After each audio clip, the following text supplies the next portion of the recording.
Hey y'all, it's Io here from Noodle Nook, and I help teachers survive and thrive in special education. In this video, I'm talking with Dr. Jennifer Cooper Scott about teacher stress and anxiety, especially in special ed. And we're going to share with you the essential steps that you need to take to help manage anxiety and stress in your life. All right, without further ado, let's get started.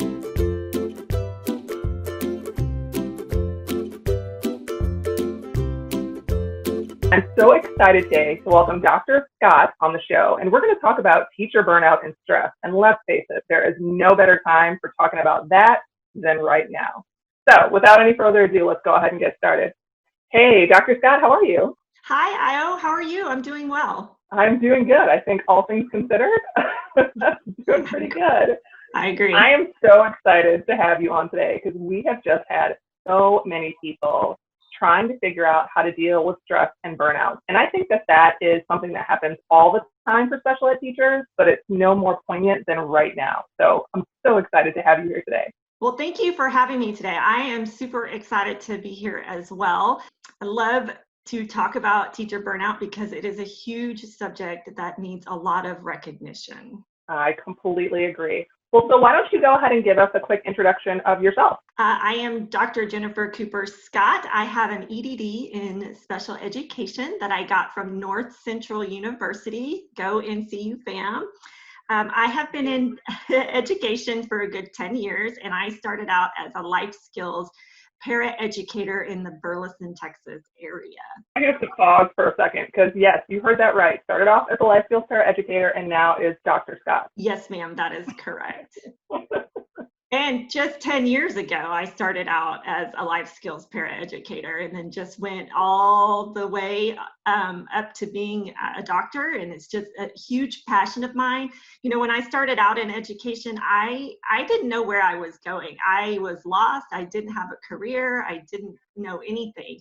And the moment I went into that 18 plus transition classroom and I started working with those adults that were going into the community, I knew that's where I needed to go. So I got back into school. I finished my bachelor's, my master's, and my doctorate.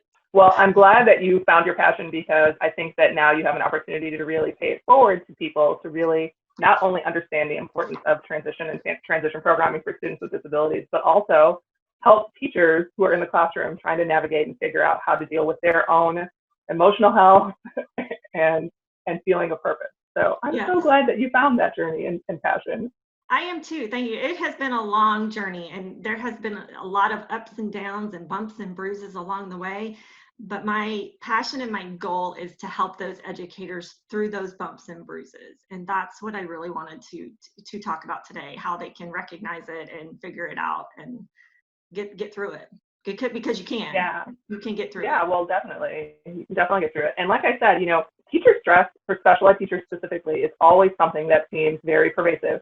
I mean, when we talk about teacher retention and teacher turnover, special education teachers turn over about 25% of total special ed teachers turnover every year. A quarter of our teachers are like, I am done. And one of the top reasons is because they don't feel supported. They don't feel like they are able to do what we've asked them to do in a proficient manner. Mm-hmm. They are stressed out in the classroom and they're dealing with behaviors that they just don't feel like they are competent or proficient at dealing with. And all of those things just drive out our SPED teachers that we need in the classroom because we're always facing shortages. So having really good strategies to cope with stress, oh my gosh, we just need that. It's funny you said that because those are all the factors of burnout that when I did my dissertation, those were the main factors of burnout: lack of administrator support, the amount of paperwork, and behaviors in the classroom. Those were the top three, things that I spoke about. So yeah, you hit the nail on the head right there. Well, and I think a lot of the, socially, the conversation was always revolving around, like, we need to pay teachers more in order to keep them in the classroom. Like, if we gave them more financial incentive, they would stay. But we actually find that financial incentive is really low on the list of reasons why teachers leave the classroom. It's really near the bottom. The top reasons are the ones we just said, and that really revolves around that feeling of non-support and anxiety and stress. Those are things that, I mean, you can't buy your way out of those feelings, and it makes it very hard to stay in a position like the one we're talking about. Yeah, no amount of money is going to help an educator, stay in the profession if they're burnt out. Their health is gonna suffer for sure. Yeah, I absolutely agree, which is all the more reason to get to some strategies that a teacher can use if they're feeling stressed out or burnt out. And we did a video not too long ago that talked about teacher burnout and teacher stress, and that was one of the more popular videos that ended up on the channel because I think there are a lot of people who are trying to figure this out. So let's go ahead and get started. What kind of advice can you offer for a teacher who's feeling burned out? Well, first thing we have to do is we have to recognize what is burnout. What is it? What causes it? So when I was going through all of my research and trying to figure out what really is burnout, a couple of the things that my participants stated is, one, their sleep habit. They're not sleeping well, their sleep habit is off, they're up till midnight, 1 o'clock doing paperwork or doing lesson planning, and they're just not getting that sleep. They're sick all the time. They have a cold, they get the flu, their stomach issues. So they're really sick all the time, irritable. They get irritable at the smallest little things, over emotional at things, feeling overwhelmed at the slightest thing, just driving to work overwhelms them, lacking the desire to do anything when you get home. You have a long day, you just don't want to deal with people, you don't want to come home, or you don't want to do anything when you get home. And then the sudden onset of anxiety. I never had anxiety before. I never knew what it was. I never knew what caused it. And then, after my experience in the classroom, there was an incident in my classroom. I got hurt. That sudden onset of anxiety filled me up. That's part of burnout.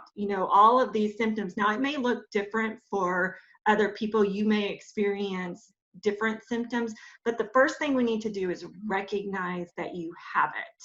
Once you recognize you are going through that period of burnout, then we can start working on things to deal with that burnout. And there's a couple different things that you said there, because I know from reading health and nutrition books that there's a really deep connection between your sleep cycles and your overall mental health, physical health, stamina, feelings of anxiety. So if you start to see that you are not sleeping well, I can guarantee you that is a snowball that will get bigger and bigger and start to invade the other parts of your life. And it is definitely a symptom of teacher stress and teacher burnout. So yeah, I completely agree with all of the signs that you said, and that does manifest differently. But I know for a fact that if your sleeping patterns start to get seriously disrupted, that you are going to start to feel all the other things that you said in a more amplified manner. Right, because if you're not getting enough sleep, your body's not resting. Your body heals itself when it rests. That's what my doctor told me when I was going through it. If you're not getting that rest that your body needs, you're going to be sick all the time. So you need to have that sleep cycle. And we'll talk about that here in a minute when we get into self-care during burnout. Well, so you had talked a little bit about the feeling of anxiety as well, in terms of being in a classroom and possibly not only dealing with challenging behaviors, but possibly being injured in the classroom while trying to do your job, and having that overall sense of anxiety. Can you elaborate a little bit too of what that sense of anxiety might feel like in a teacher? Sure. When I got hurt in my classroom, it was just the feeling of, like I said, being overwhelmed. I would get these sensations in driving to work. I would get these sensations in my chest. So it would start in my chest, or it would start in my feet. It was a hot burning sensation. It would just go all the way up to my body. And then I would just start excessively crying before I even got to work. And I talk about it a lot in my book, Teaching with Anxiety, because it was something that really was a turning point for me, because I didn't realize what was going on with me in my classroom until I got hurt and then had to step back, and I was out on leave for a little bit. Once I took that step back out of the classroom, I realized what was going on, and I realized how it was affecting me emotionally and how it was affecting me physically, and it's unfortunate that you have to go through something like that to figure it out. But I'm so passionate about my teaching that I didn't want to leave. That And sensation. that sense of guilt too, I think feeds into it as well. This feeling like you can't step back and you can't change what's going on because you're so dedicated to the kids, and because you feel a sense of obligation and kind of guilt about possibly not being there or doing everything you need to do, but taking a mental health day and taking a step back, those things are really important. Right. And I believe that mental health days need to be included in teacher plans, because I feel like we don't have, we have sick days and we have personal days, but we need those extra mental days when we're dealing with things, especially if you are a special education teacher and you are constantly dealing with extreme behaviors in your classroom.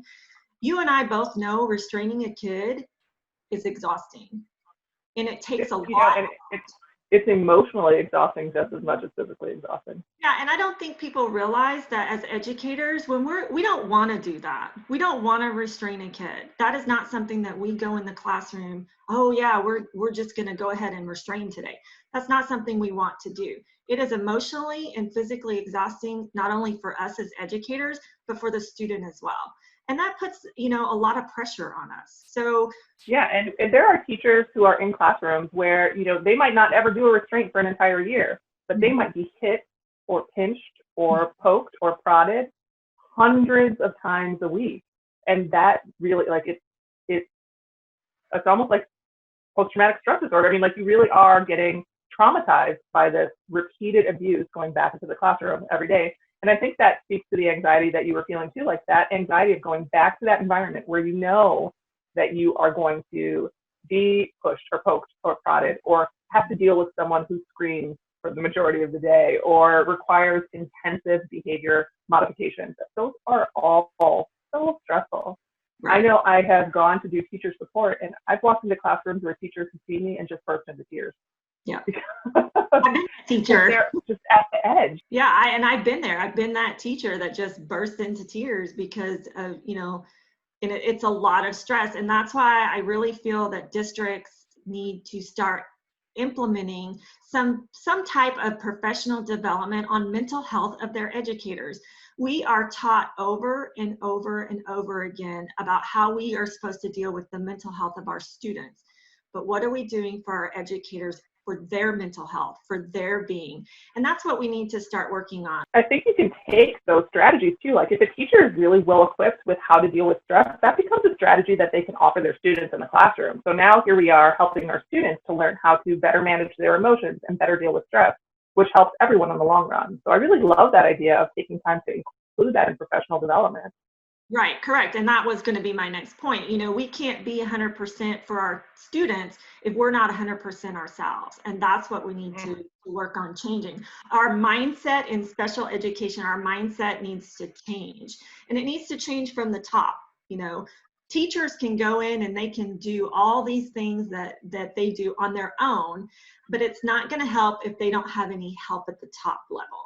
So as a district, you need to look at putting together professional developments for those mental health.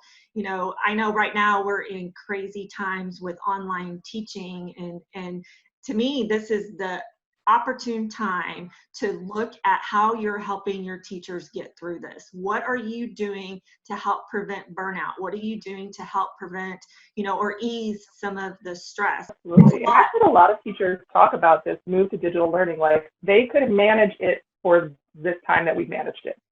But the idea of going back in the fall and having a possibility of a second wave or a second episode where we have to do some distance learning just is overwhelming to even think about. So yeah, there's a lot of opportunity here to do some more supportive practices with teachers because we don't know what's coming down the pipeline. Right, and we don't. And online education is totally different than in classroom education. There is a lot that goes into it. Yeah. Well, and especially for students with disabilities, like that, it's almost like a career switch. The things that you've been doing in your face-to-face classroom don't transfer to digital and online learning as smoothly in special ed. So that's a whole different podcast. Yeah. But I completely agree with you. Well, and there was something else that you were talking about that I really kind of wanted to circle back to a little bit, was this idea that we have so many teachers that come into special ed classrooms through alternative certification or through very short intensive training programs.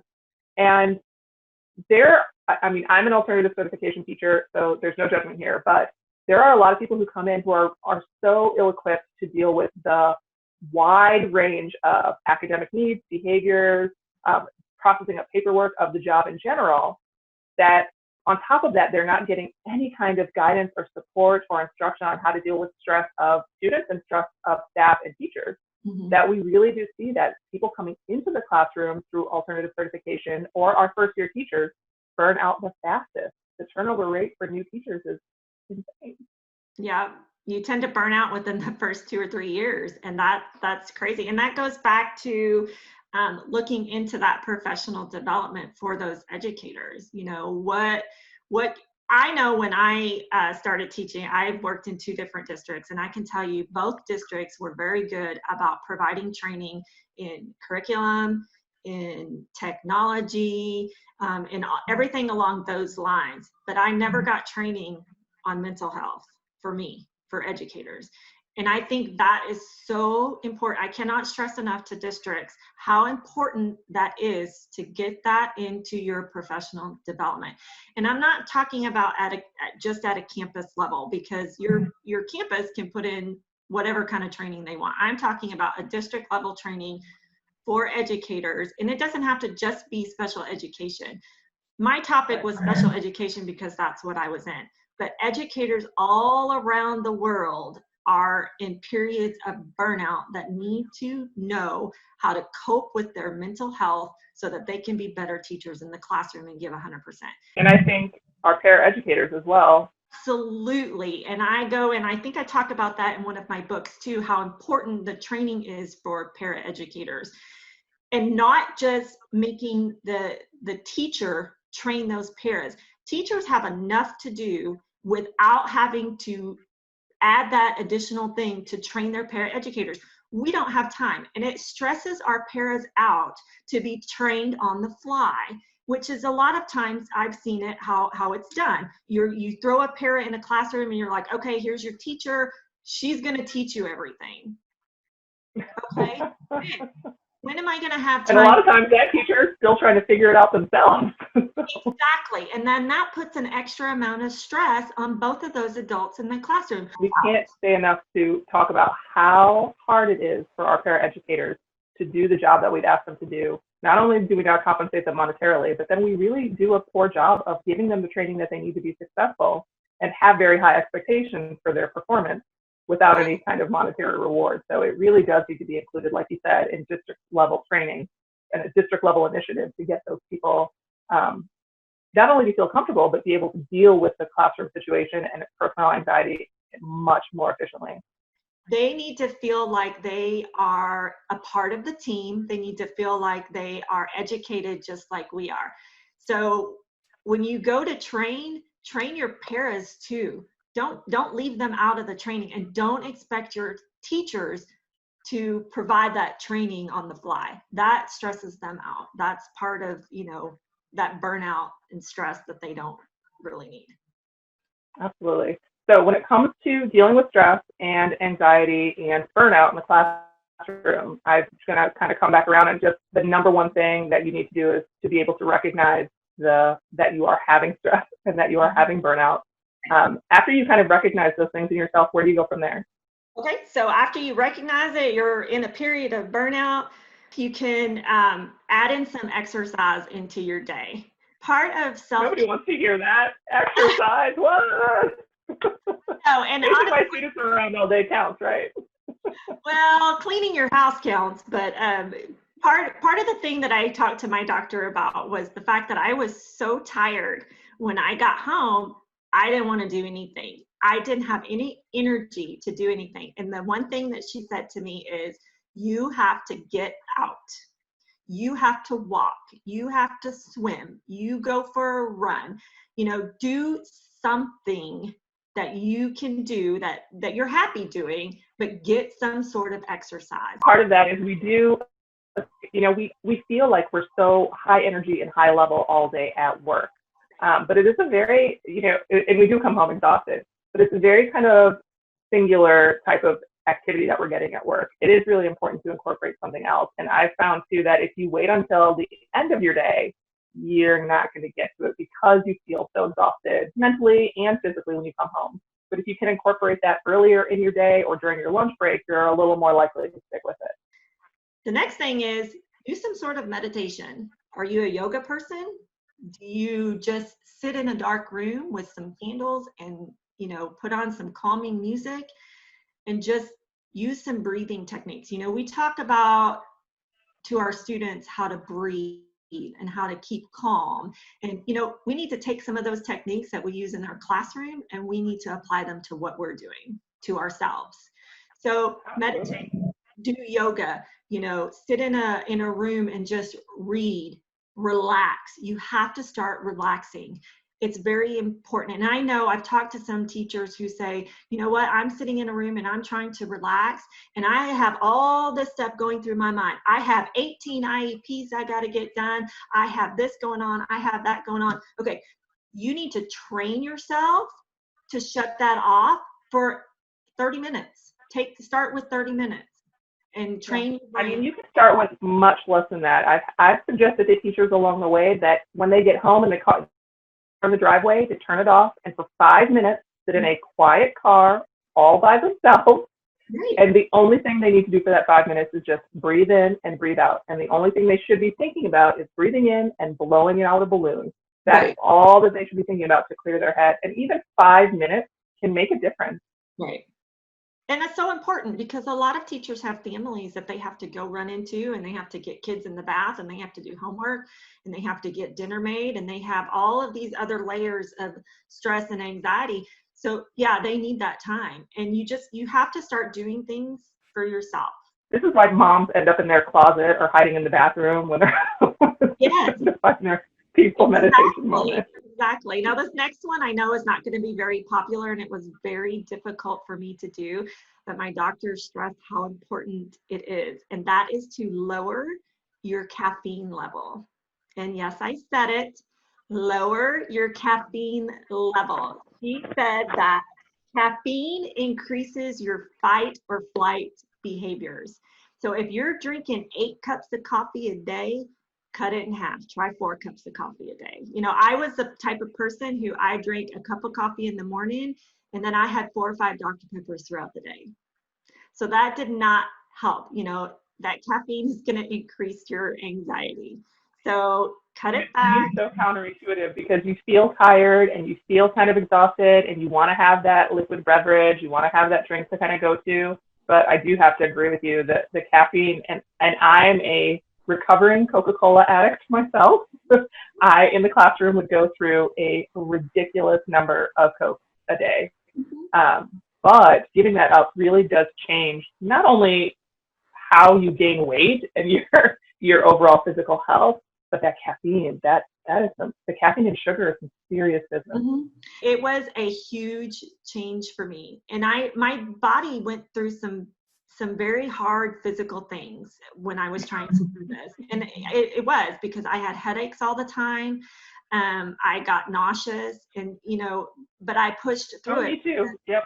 But to know that your body detoxes that hard really is an indication of how impactful that sugar, that caffeine, that is having on your system because you detox so hard.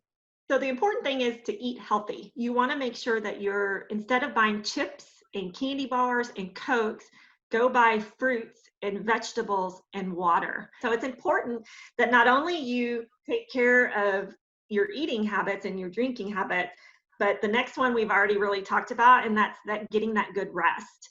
So if you're eating and having those healthy habits, your sleep habit is going to be better. When I was going through all of this, my doctor told me that you need to create a sleep habit that you do every single day. And what she meant by that was you need to go to bed at the same time every single day. I had a bad habit of going to bed at 9 p.m. and then the next day going to bed at 6 p.m. because I was so exhausted. And then the next day going to bed at midnight because I had so much paperwork to do. You have to retrain yourself. Go to bed at the same time every single night. The weekend, that includes, and I think that's hard for people too, is like, oh no, on the weekend, I usually wake up at 6, but on the weekend I actually feel like noon. And it's like, no.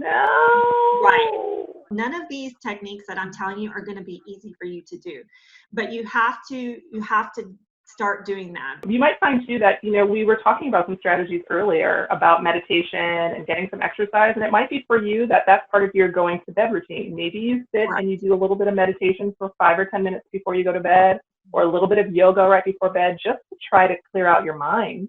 Right. Starting this, to me, you need to start small. Don't try all these techniques at one time. You're going to overwhelm yourself.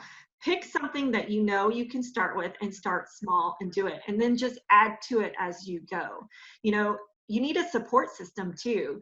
Find a group, find a friend, find a church, find an online community.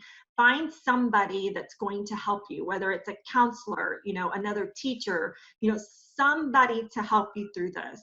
In my book, Teaching with Anxiety, I have in the back, it's a coupon for an online counseling program that they're giving away with the link, 1 month of online counseling for anybody who has the link. Yeah, and I think that's important, I also suggest that you don't try to find solace in your co-teachers.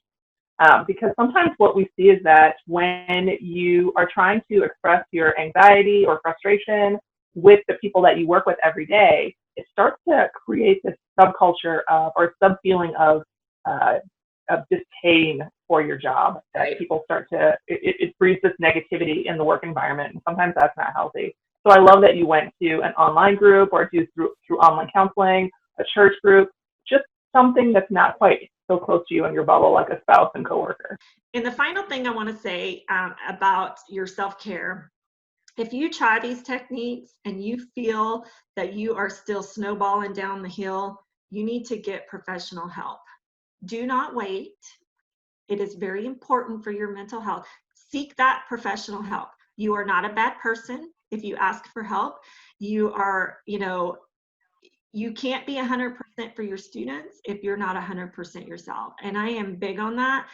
Get the help that you need. It's very important for you to do that. So seek that professional help.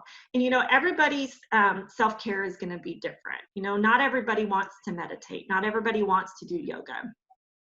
Not everybody wants to exercise, but find your niche. Find something that that will help you relieve the stress. Whether you're feeling stressed at this very moment or not, or whether you're feeling anxiety or not at this very moment, pick one of those things, just one of the things that Dr. Scott talked about, and figure out a way to implement it. Is it cutting down on the soda and caffeine and increasing the water intake? Is it finding 10 minutes to do some meditation, or setting aside 30 minutes for exercise every day? Find one thing that she just said that you can implement in your own life now is a great time to start. But those small steps really snowball pretty quickly. And you'll start to see that you feel like doing more because that anxious feeling is going away, that feeling of stress is going away, and you do want to take better care of yourself and your mental health. Right. And it's a long process. It really is. It's not going to happen overnight. So be patient with yourself. Give yourself time to change. You can't change student behavior overnight, and you're not going to change your behavior and patterns overnight either. Just recognize that. Amen. But take care of yourself. You are important. We do important work, and everybody in that classroom and everybody on that campus is important. And you need to take care of yourself. It's important to do that. Well, I had a question from one of our listeners, from Lori, who was talking about this last year has been really hard and she's totally burnt out, and what can she do to take care of herself and feel ready for next year? But I feel like we've really hit on that already. I should have picked a different question because you've done such a good job of outlining ways to be proactive about managing your burnout and stress. Are there any last tips that you'd like to give somebody who is already at this point feeling like, how am I going to get started next year? Well, and I think I am so glad you asked that question, because we have covered so many things, but I am so proud of her for recognizing that she is in that state. That is the very first step. The second thing that I would ask her to do is to take some time off this summer and really put one or two of these things into place before you start worrying about next year. I understand and I know that we are in difficult times. I know there is so much up in the air that we don't understand, that we don't know about. We don't know which direction we're going. But I think she should really take the time to work on herself first. Put some of these self-care techniques into place. Start out small and get started. And then once she feels like she is in a spot where she can start working on next year, then put a plan together. If you're already burned out and you're starting to stress about next year already, you're going to be in more burnout. So don't stress.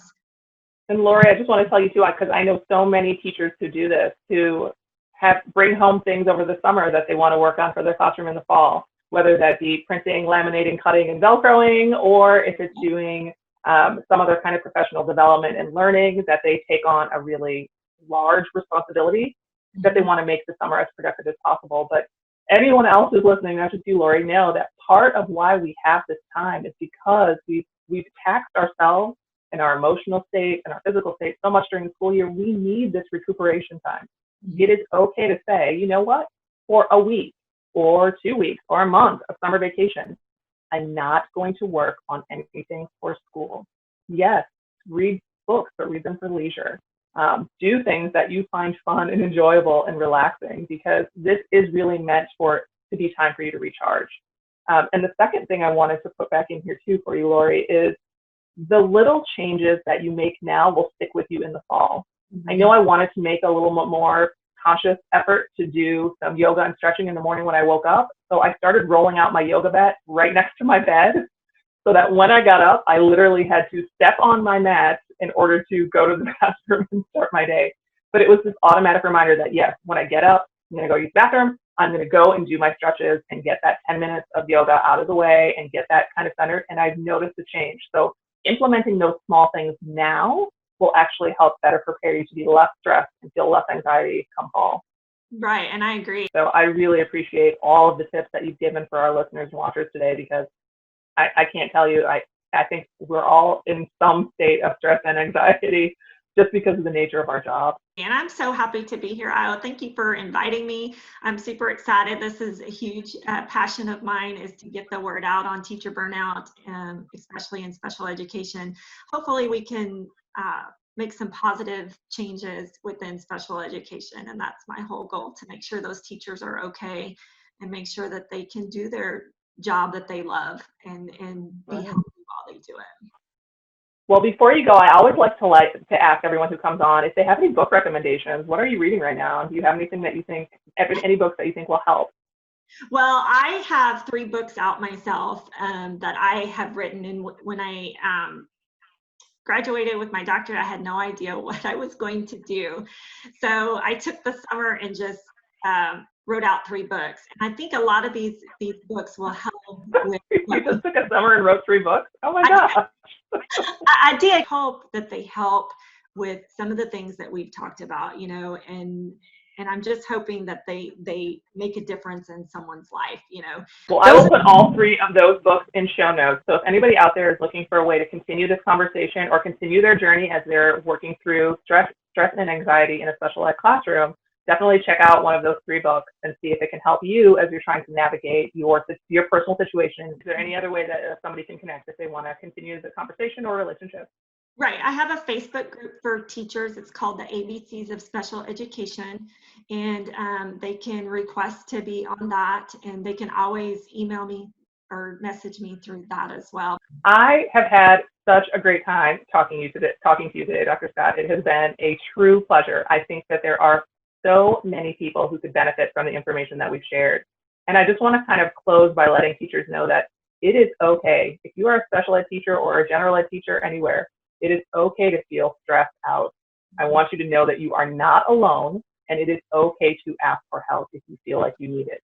But definitely follow the strategies and tips that Dr. Scott has laid out before you, because they really do make a difference. And if you can just start small, you're going to see that makes a huge impact if you stay consistent. I agree. I can't agree more with you. That's absolutely true. Well, there you have it. Simple strategies that you can start doing today that will help you manage stress and anxiety in your special ed classroom. I hope all of this helps you to survive and thrive in special ed. Drop a comment below and let me know which tip you're going to start doing today. And if you liked this video, don't forget to hit the like button and subscribe so you don't miss any future videos where we help you learn tips, tricks, and strategies to survive and thrive in special ed.